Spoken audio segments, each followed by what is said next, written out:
Hello friends, Shashi Agrawal channel के अंदर मैं doctor Shashi Agrawal welcome you all. तो आज का जो हमारा सब्जेक्ट है that is the company law, जिसके अंदर we are going to understand the concept of transfer and transmission of share. और ये जो टॉपिक है that is very important from the final examination point of view.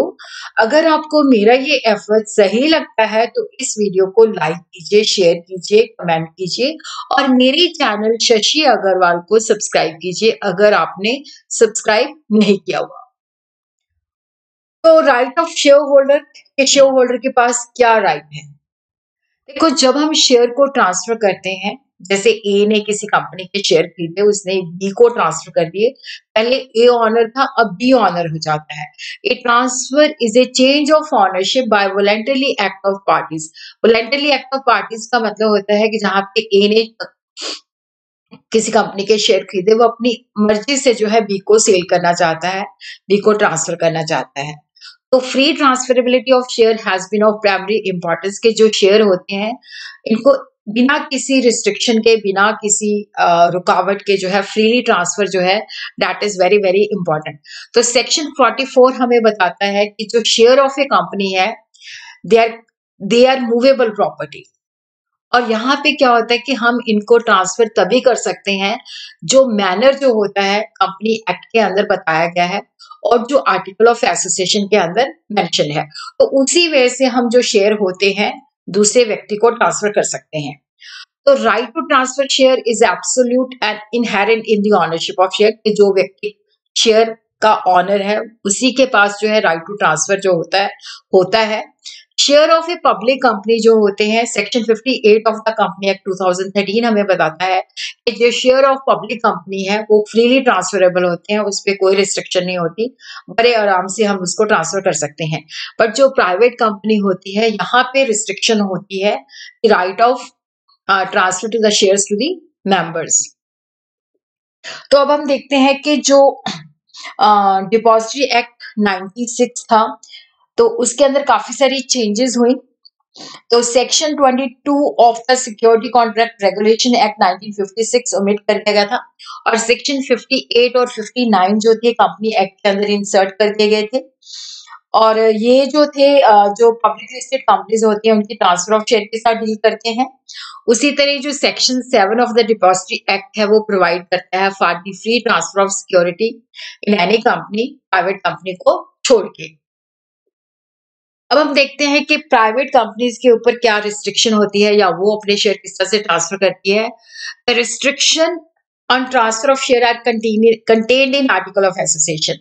देखो, जो share के transfer के ऊपर रिस्ट्रिक्शंस होती हैं, जो पाबंदियां होती हैं, जो आर्टिकल ऑफ एसोसिएशन के अंदर होती है, जहां पे डायरेक्टर्स को, बोर्ड ऑफ डायरेक्टर्स को एम्पावर किया जाता है तो वो रिस्ट्रिक्शन जो है लगा सकते हैं, रिफ्यूज कर सकते हैं।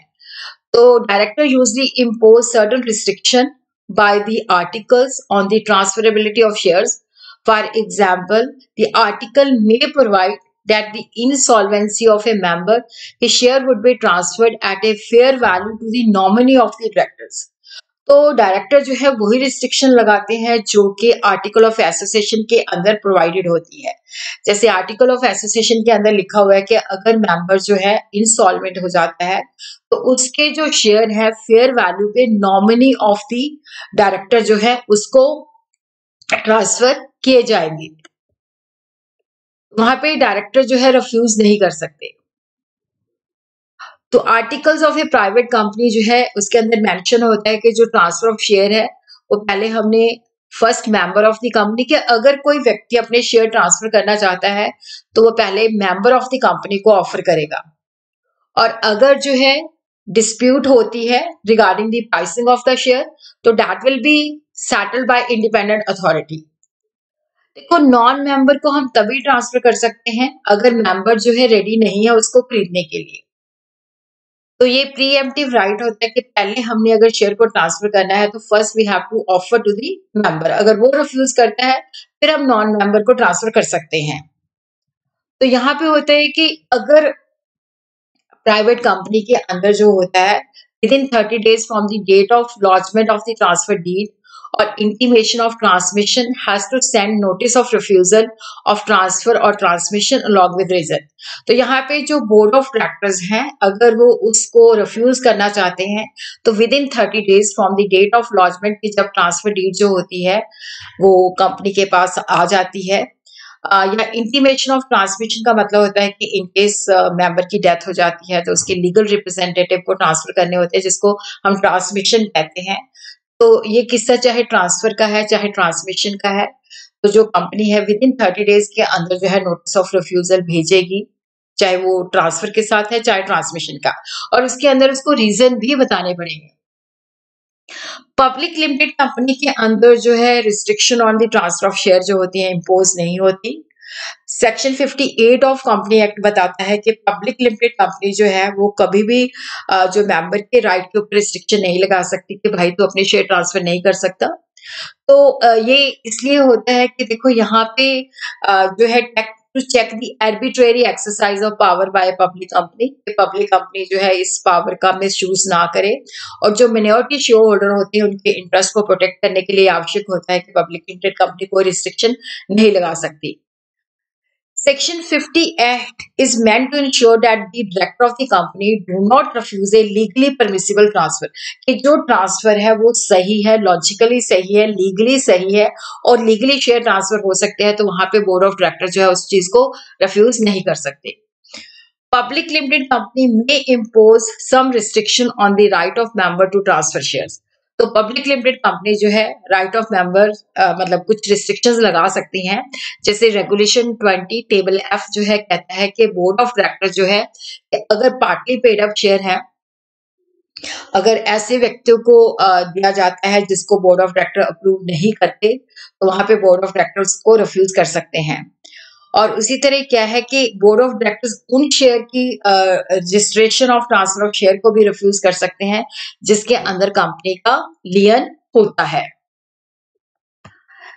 तो restriction on transfer of share under the companies act, तो section 22 subsection 1 of the Company Act empower the tribunal to impose restriction on the transfer of any share for a period not exceeding 3 years।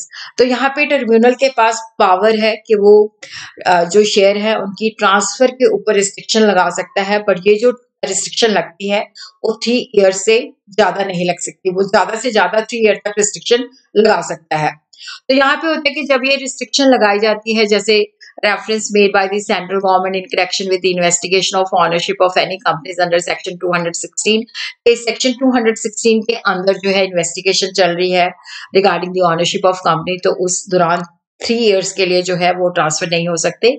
और उसी तरह क्या है कि on A complaint file by any person made in this behalf, इस behalf पे कोई व्यक्ति जो है कंप्लेंट करता है तो रेलेवेंट फैक्ट को फाइंड आउट करने के लिए 3 इयर्स के लिए रिस्ट्रिक्शन लगाई जा सकती है। Or where the tribunal has reason to believe that the transfer of share in a company is likely to affect the composition of board of directors in such a way that would not be good to the public interest। अगर tribunal के पास ये reason to believe है कि जो transfer अगर हो जाती है तो बोर्ड ऑफ डायरेक्टर की कंपोजिशन चेंज हो जाएगी और वो पब्लिक इंटरेस्ट में सही नहीं होगा।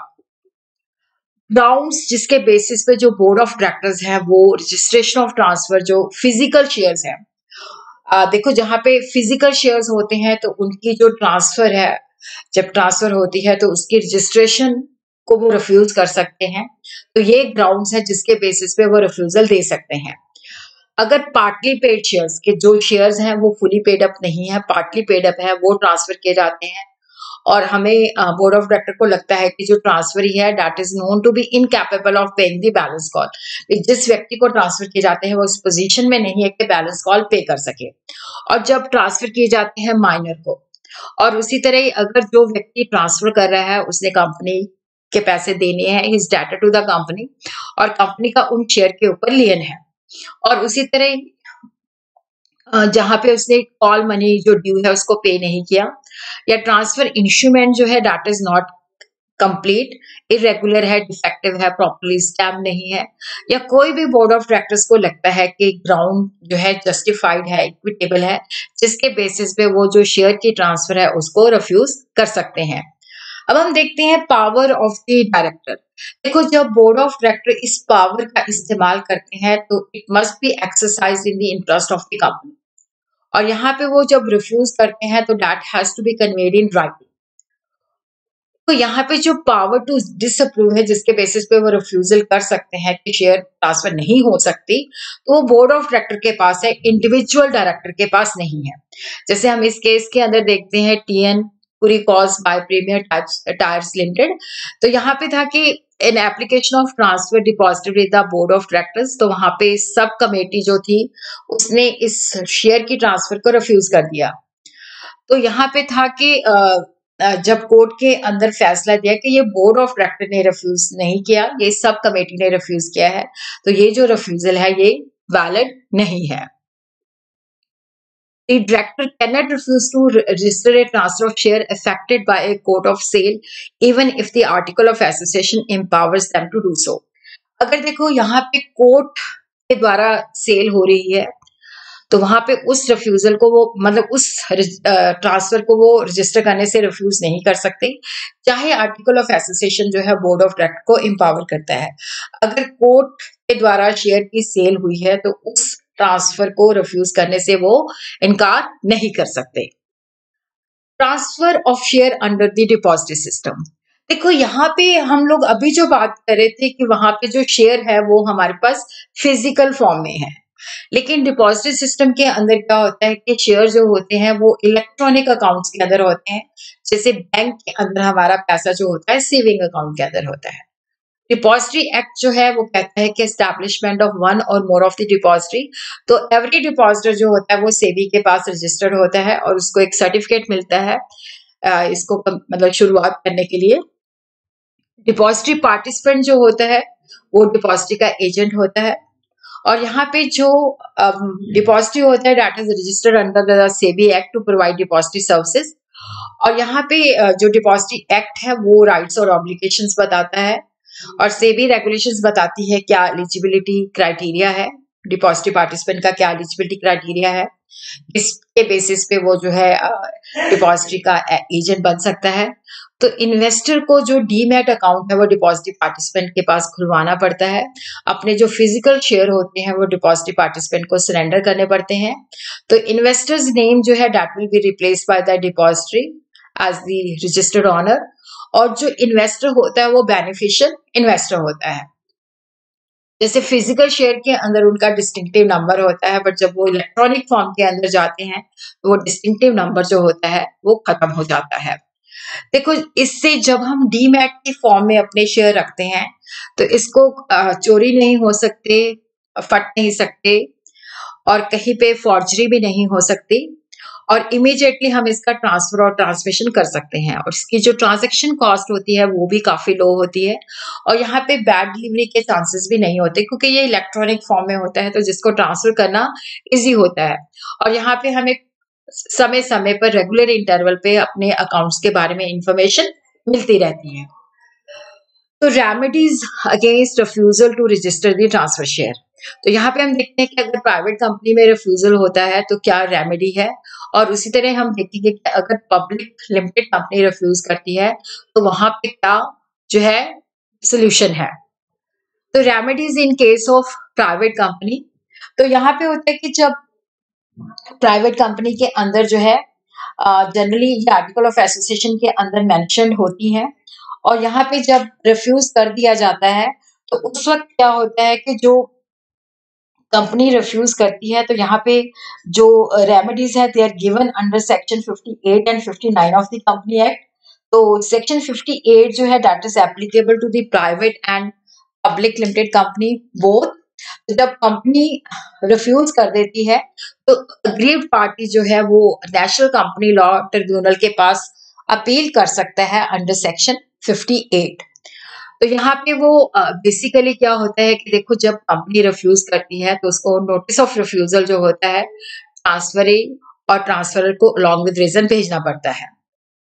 तो यहाँ पे हो सकता है कि ट्रांसफरर या ट्रांसफरी जो है वो ट्रिब्यूनल के पास अपील करना चाहते हैं इस रिफ्यूजल के अगेंस्ट। तो जो अपील है that has to be in the form of return और यहाँ पे स्पेसिफाइड टाइम फ्रेम के अंदर उसको फाइल करना होता है कंपनी लॉ ट्रिब्यूनल के पास। तो जब भी नोटिस आता है तो विद इन 30 डेज के अंदर जो है ये अपील फाइल होनी चाहिए। अगर कंपनी रिफ्यूजल का कोई नोटिस नहीं देती तो यहाँ पे है कि 60 डेज के अंदर from the date on which the instrument of transfer was delivered to the company, कि जब वो इंस्ट्रूमेंट ऑफ ट्रांसफर जिसके द्वारा शेयर ट्रांसफर किए गए थे उसको कंपनी के पास डिलीवर किया जाता है, तो उस डेट से 60 डेज के अंदर जो है अगर कंपनी नोटिस नहीं भेजती तो नेशनल कंपनी लॉ ट्रिब्यूनल के पास जो है अपील जा सकती है, अपील कर सकते हैं। ट्रिब्यूनल जो है कंपनी और एग्रीव्ड पार्टी को अपॉर्चुनिटी प्रोवाइड करता है। कोई भी ऑर्डर सुनाने से पहले कंपनी भी अपना पक्ष रख सकती है, एग्रीव्ड पार्टी भी अपना पक्ष रख सकती है। ट्रिब्यूनल जो है while dealing with an appeal made under section 58 subsection 3 और 58 सबसेक्शन 4 में आफ्टर हियरिंग द पार्टीज, दोनों पार्टीज को सुन के या तो वो केस को डिसमिस कर सकता है या वो ऑर्डर देता है कि ये जो अपील है जस्टिफाइड है, कि जो ट्रांसफर या ट्रांसमिशन है जिसको रिफ्यूज किया गया है इसको कंपनी रजिस्टर करे और कंपनी को ये जो ऑर्डर है कंप्लाई करना पड़ता है within a period of 10 days of the receipt of the order. या वो ये भी डायरेक्शन दे सकती है कि रजिस्टर को रेक्टिफाई किया जाए और अगर कोई एग्रीव्ड पार्टी ने कोई डैमेजेस सफर किए हैं तो वो डैमेजेस जो है उस एग्रीव्ड पार्टी को पे किए जाए। और उसी तरह हम देखते हैं कि अगर कोई व्यक्ति जो है ट्रिब्यूनल के ऑर्डर का जो है कंट्रावेन करता है,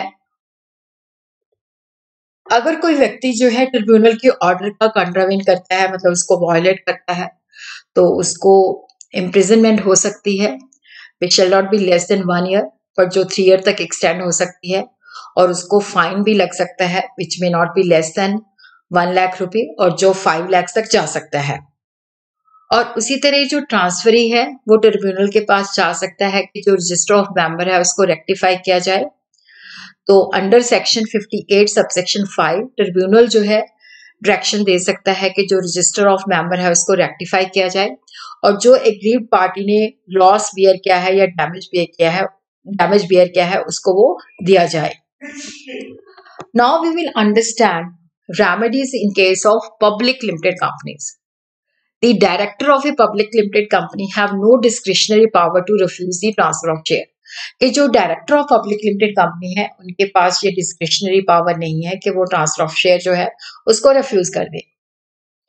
अगर पूरा मतलब लीगली परमिसिबल वे से ट्रांसफर जो डॉक्यूमेंट है वो सबमिट हुए हैं और उसके अंदर कोई त्रुटि नहीं है तो वहां पे जो बोर्ड ऑफ डायरेक्टर है वो रिफ्यूज नहीं कर सकता। और अगर पब्लिक लिमिटेड कंपनी के अंदर जो है बोर्ड ऑफ डायरेक्टर जो है वो रिफ्यूजल देते हैं तो जो एग्रीव्ड पार्टी है जो ट्रांसफरी है उसके पास ये रेमेडी होती है। तो यहाँ पे भी नेशनल कंपनी लॉ ट्रिब्यूनल के पास वो within 30 days from the date of the intimation of refusal वो अपील कर सकता है। अगर कोई रिटन इंटीमेशन नहीं है तो यहाँ पे वो 90 days of the delivery of the instrument of transfer और intimation of transfer appeal to the tribunal. देखो यहाँ पे वो ट्रिब्यूनल के पास rectification of register of member के लिए भी जो है वो अपील कर सकता है। और अगर ट्रिब्यूनल के ऑर्डर की कंट्रावेंशन होती है, वायोलेशन होती है, नहीं फॉलो किया जाता तो वो लोग जो है punishable with imprisonment for a term which shall not be less than 1 year, जो मैक्सिमम 3 ईयर तक जा सकती है, फाइन लग सकता है which may not be less than 1 lakh but which may extend to 5 lakh rupees. Procedure for the transfer of share under section 56 of the Companies Act. तो generally जो है ट्रांसफर जो है मेंबर के द्वारा ही हो सकती है।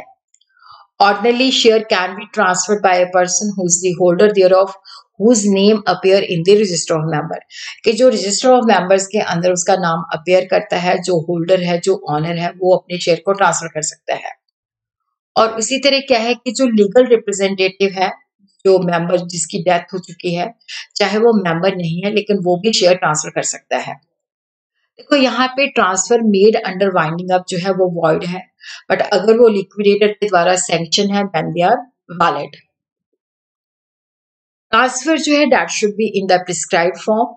तो यहाँ पे क्योंकि जब फिजिकल शेयर को ट्रांसफर किया जाता है तो वहां पे ट्रांसफर डीड होती है जिसको फिल किया जाता है, तो उसके अंदर क्या है कि ट्रांसफर इंस्ट्रूमेंट जो है टोटली कंप्लीट होना चाहिए, सारी डिटेल जो उसके अंदर मांगी गई है वो देनी चाहिए और उसको ट्रांसफर इंस्ट्रूमेंट के साथ जो शेयर सर्टिफिकेट्स है वो भी लगाने हैं। और यहाँ पे जो है कि जब मतलब from the date of execution, ये विद इन 60 डेज जो है हमें कंपनी के पास फाइल करना पड़ता है।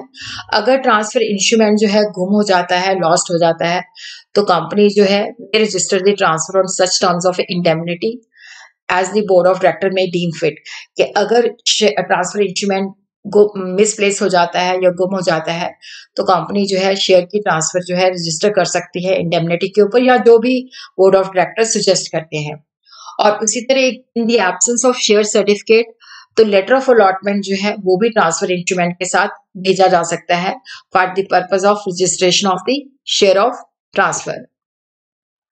Application for transfer when the share propose to be transferred are partly paid up. देखो, जहां पे शेयर जिनको हमने ट्रांसफर करना है, अगर वो पार्टली पेड अप है, फुली पेड अप नहीं है, तो अगर हमें एप्लीकेशन जो है ट्रांसफरर से मिला है, तो ट्रांसफर जो होती है तब तक रजिस्टर नहीं होती। कंपनी जो है ट्रांसफरी को इसका नोटिस देती है, और अगर वो कोई ऑब्जेक्शन नहीं करता with in 2 weeks of the receipt, और तो फिर उसके बाद कार्रवाई शुरू हो जाती है। बट अगर क्या है कि ये एप्लीकेशन जो है ट्रांसफर के द्वारा है, तो फिर उसको ट्रांसफरी को नोटिस देने की आवश्यकता नहीं होती। Notice to the transferor, the act does not require कि हम अभी जो नोटिस है ट्रांसफरर को भेजा जाए। अगर हम ट्रांसफरर के अलावा किसी और व्यक्ति से जो है एप्लीकेशन रिसीव करते हैं, तो मतलब चाहे शेयर फुली पेड अप है चाहे पार्टली पेड अप है, तो नोटिस जस्ट इस वजह से दिया जाता है कि ये चेक करने के लिए कि इंस्ट्रूमेंट ऑफ ट्रांसफर जो है जेन्युइन है, फोर्ज वन तो नहीं है, झूठा या नकली तो नहीं है, धोखाधड़ी से तो नहीं है। Receipt of the transfer instrument by the company, on receipt of the transfer instrument in the prescribed form along with the share certificate और allotment letter, तो कंपनी जो है ये स्टेप्स लेती है, तो कंपनी जो है एक्नॉलेजमेंट देती है कि ठीक है, उसने शेयर ट्रांसफर और अलॉन्ग विद शेयर सर्टिफिकेट या लेटर ऑफ अलॉटमेंट रिसीव कर लिया है। फिर उसके बाद जो है इंस्ट्रूमेंट को प्रॉपरली चेक किया जाता है, और अगर इंस्ट्रूमेंट ऑफ ट्रांसफर जो है that is received from the transferee और शेयर जो है पार्टली पेड अप है, तो कंपनी जो है उसको नोटिस भेजना पड़ता है कि वो जो है बैलेंस जो अमाउंट रहता है वो पे कर दे। It is also desirable to the send notice to the transfer by way of caution, कि ये जेन्युइन है या नहीं है, उसको चेक करने के लिए ट्रांसफरर को भी नोटिस भेजा जाता है। Before effecting any transfer, the company should ensure the instrument is lodged within the period of 60 days from the date of execution as prescribed by section 56 subsection 1 of the Company Act। तो जो transfer deed है वो prescribe time period जो कि 60 days है from the date of execution, वो भेजा जाना चाहिए। वेयर जो है shares are intended to be transfer to a company, अगर कंपनी को ट्रांसफर करने हैं तो यहाँ पे ये चेक किया जाता है कि memorandum and article of association जो है ट्रांसफरी कंपनी को जो है इन्वेस्टमेंट करने के लिए पावर प्रोवाइड करते हैं, मतलब कर सकती है कंपनी। बोर्ड ऑफ डायरेक्टर जो intended transferee has pass the necessary resolution, और यहाँ पे has empowered the person concern to deal with the matter in this behalf. और उसी तरह क्या है कि जो पर्सन डीड को एग्जीक्यूट कर रहा है on the behalf of the corporate company, तो उसके पास पूरी अथॉरिटी है। After making thoroughly scrutiny, the officer in charge will put initial on the form and particulars of the instrument और शेयर ट्रांसफर रजिस्टर के अंदर उसको नोट कर लिया जाता है। और उसी तरह क्या है कि यहाँ पे मतलब कुछ इंटरवल के बाद जो है register along with necessary transfer document and enclosure, जो भी उसके साथ डिटेल्स लगी हुई हैं, पेपर्स हैं, तो वो बोर्ड या शेयर ट्रांसफर कमेटी के पास भेज दिया जाता है। अगर ट्रांसफर जो है ड्यूली अप्रूव्ड है, तो एंडोर्समेंट जो होती है वो शेयर सर्टिफिकेट के अंदर की जाती है कि ये जो शेयर है ट्रांसफरी को ट्रांसफर होते हैं, और इसको सर्टिफाई किया जाता है बाय सेक्रेटरी और एन ऑफिसर जो कि बोर्ड ऑफ डायरेक्टर ऑथराइज करते हैं। Necessary entry shall be made in the register of member in regard to the transferor and the transferee. Company shall unless prohibited by any provision of law, अगर company जो है अगर उसके ऊपर किसी law के द्वारा प्रोहिबिटेड नहीं है, या कोर्ट के द्वारा प्रोहिबिटेड नहीं है, या ट्रिब्यूनल या अथॉरिटी के कोई ऐसा ऑर्डर नहीं है, तो अगर शेयर ट्रांसफर के ऊपर कोई प्रोहिबिशन नहीं है, तो जब इंस्ट्रूमेंट ऑफ ट्रांसफर रिसीव करती है तो विद इन 1 मंथ जो होता है वो शेयर सर्टिफिकेट जो होते हैं वो ट्रांसफरी को डिलीवर कर दिए जाते हैं। If the share transfer is approved It must keep ready for delivery for a new share certificate within 2 months after the application for the registration of the transfer and deliver the same to the transferee. अगर share transfer approve हो जाता है तो it must keep ready for delivery a new share certificate within 2 months after the application for the registration of the transfer and deliver the same to the transferee.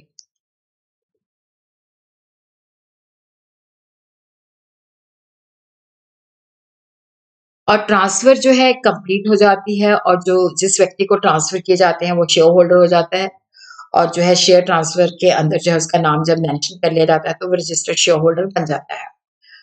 अब हम देखते हैं forge transferee जो धोखाधड़ी से transfer किया जाता है. The signature of the transferor on any instrument of transfer is forge के वो नकली बनाए जाते हैं, धोखाधड़ी से बनाए जाते हैं, जेन्युइन नहीं होते, तो ये फोर्ज ट्रांसफर होती है.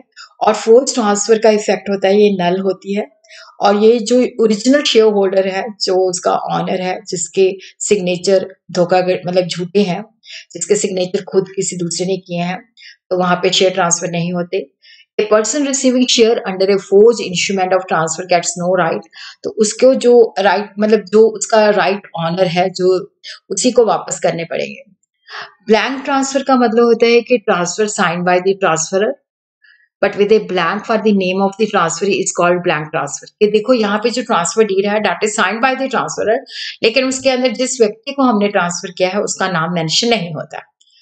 तो neither the transferee's name or signature not the date of sale filled in the transfer form.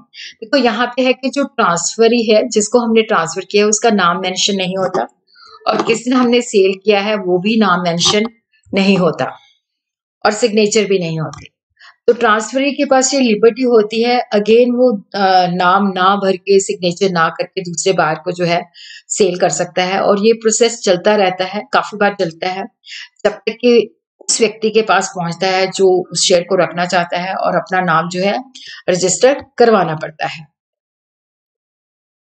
Now we will understand the concept of transmission of shares. देखो यहाँ पे होता है कि जो कंपनी है cannot register a transfer without a duly executed instrument of transfer.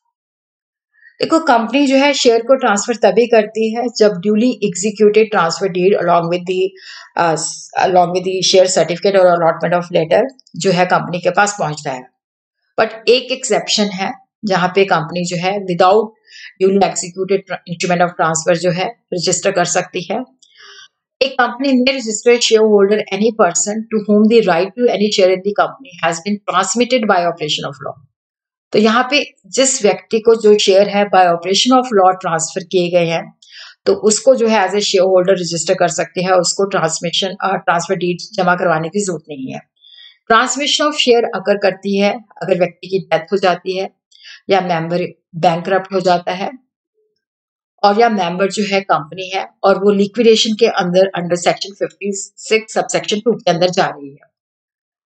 तो transmission जो है that is done by operation of law. तो there is no need of summation of transfer deed और कोई ट्रांसमिशन के अंदर स्टैंप ड्यूटी पे करने की भी जरूरत नहीं है क्योंकि जब शेयर होल्डर की डेथ होती है या इंसॉल्वेंसी हो जाती है तो उसके शेयर जो होते हैं इन केस ऑफ डेथ वो लीगल रिप्रेजेंटेटिव के पास उसके राइट चले जाते हैं. तो legal representative of the deceased share holder can sell the share without being registered subject to the provision of the article. तो वो शेयर को सेल कर सकता है बट आर्टिकल ऑफ एसोसिएशन की जो प्रोविजन है उसको वो फॉलो करना पड़ेगा. For this purpose, the company is bound to accept the evidence of succession certificate. तो succession certificate जो है उसका एविडेंस के बेसिस पे वो ट्रांसमिशन को एक्सेप्ट करती है और उसका नाम जो है रजिस्टर्ड मेंबर के रूप में रिकॉर्ड करती है. कंपनी जो है ये नहीं कह सकती कि आप विल जो है प्रोबेट प्रोडक्शन ऑफ प्रोबेट और लेटर्स एडमिनिस्ट्रेशन प्रोवाइड करो, मतलब जो विल होती है अभी उसको प्रोड्यूस करो. सक्सेशन सर्टिफिकेट अगर जमा करवा दिया जाता है तो उसके बेसिस पे वो ट्रांसमिशन एक्सेप्ट कर लेती है. अगर शेयर होल्डर इंसॉल्वेंट हो जाता है, उसका दिवालिया निकल जाता है तो उसके शेयर जो के राइट जो होते हैं ऑफिशियल रिसीवर या असाइनी के पास होते हैं तो वो उसको जो है एज ए मतलब रजिस्टर भी कर सकता है as a holder of this share या उनको सेल भी कर सकता है. तो यहाँ पे होता है कि जब A period of 1 month from the date of receipt by the company of the intimation of the transmission under subsection 2 in case of transmission of security. तो यहाँ पे हम देखते हैं कि सेक्शन 56 सबसेक्शन 4 जो है कि हर एक कंपनी अगर वो लॉ की अंदर जो है प्रोहिबिटेड नहीं है या कोर्ट के ऑर्डर या ट्रिब्यूनल के ऑर्डर के द्वारा प्रोहिबिटेड नहीं है, तो वो जितनी भी सिक्योरिटीज ट्रांसमिट हुई हैं उसके जो शेयर सर्टिफिकेट है वो डिलीवर करती है within a period of 1 month from the date of receipt by the company of the intimation of transmission. Section 101 of the company act 2013 हमें बताता है कि लीगल रिप्रेजेंटेटिव जो है कि जो भी जनरल मीटिंग्स होती हैं उनके नोटिस रिसीव करने के लिए वो इंटाइटल्ड होते हैं, चाहे वो अभी रजिस्टर्ड नहीं होते, बट वो चाहे कोई मतलब उनको मतलब ये राइट अवेलेबल होता है कि वो नोटिस रिसीव कर सकते हैं, चाहे क्योंकि वो अभी रजिस्टर्ड शेयर होल्डर नहीं बने तो उनके पास ये राइट नहीं होता कि वो कि कोई जो वोटिंग राइट्स होते हैं वो एक्सरसाइज कर सके, जो मेंबर्स को अवेलेबल होता है वो तभी अवेलेबल होता है जब वो रजिस्टर्ड शेयर होल्डर बन जाते हैं।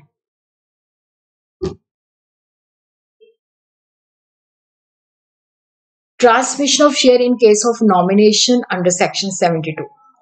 तो सेक्शन 72 प्रोवाइड करता है कि जहां पे ट्रांसमिशन ऑफ शेयर जो है जिसको नॉमिनेशन दिया गया है उसको ट्रांसमिट कैसे होते हैं। एनी पर्सन जो नॉमिनी बन जाता है by which of the provision of section 72 upon the production of such evidence जो बोर्ड ऑफ मांगते हैं, और यहाँ पे क्या है कि उसको वो अगर वो एविडेंस से सेटिस्फाइड है तो उसको वो रजिस्टर कर सकते हैं as the holder of the share. और उसी तरह क्या है कि और to make such transfer of share as the deceased shareholder could have made. In order to make the transfer of share it is essential कि नॉमिनी जो है पहले अपना नेम जो है रजिस्टर करवाए, तभी उसके बाद जो है अपने शेयर किसी व्यक्ति को ट्रांसफर कर सकता है। और यहाँ पे है कि new provision it is essential to modify the existing form for transfer of share and debenture provide requisite column के जो शेयर ट्रांसफर है उसके अंदर जो फॉर्म्स होते हैं वहां पे रिक्विजिट कॉलम्स होने चाहिए जिसके अंदर नॉमिनीज की डिटेल्स होनी चाहिए। और यहाँ पे क्या है कि जब वो नॉमिनी जो है अपने आप को एज ए मतलब चाहता है कि वो उसको रजिस्टर किया जाए as a holder of the share holder, तो वहां पे कोई स्टैम्प ड्यूटी जो है दैट इज नॉट पेबल।